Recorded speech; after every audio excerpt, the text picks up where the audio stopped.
Let's look at how public and private keys work in RSA.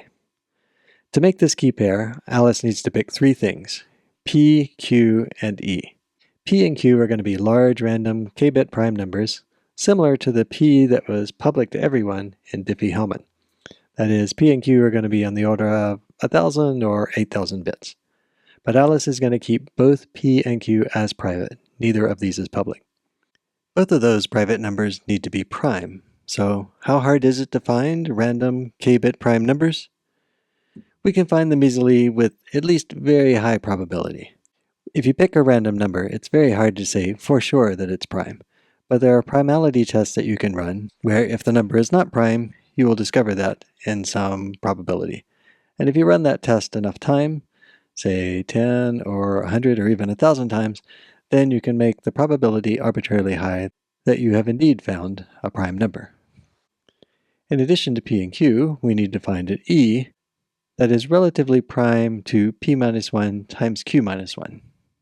That's even easier. There are algorithms you can look up to find the greatest common divisor of two numbers, and it's often just built into the library of math functions that you have, along with plus and times and modular exponentiation. Once we have those three numbers, the next step is to find a D that is the inverse of E modulo P minus 1 times Q minus 1. Again, this is a tractable computation. There's an extended Euclidean algorithm that will find this modular inverse for you. So Alice has picked P, Q, and E, and then derived D, and then Alice derives one more number, which is N, as P times Q. This is the number that's going to be made public, even though P and Q are not going to be made public. And the key here is that finding the prime factors of a number like n is going to be infeasible when n is on the order of k bits or 2 times k bits.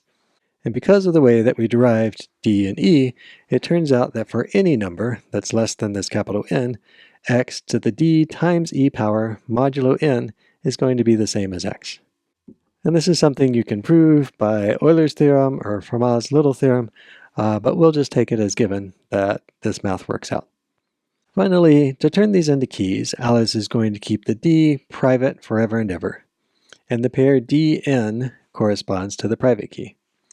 Meanwhile, Alice will make E public along with the same n. Taking the pair En back to D is not going to be feasible from anyone. It would be if they could break n into P and Q, then they could get from E to D easily enough, but again, you can't get from n back to D and Q.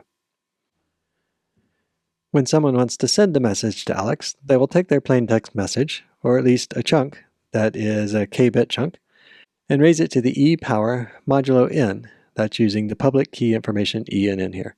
And that produces a ciphertext, which is also k-bits. Then Alice can take this k-bit ciphertext, raise it to the d power mod n, and that gets her back to the plain text that someone wanted to send her confidentially.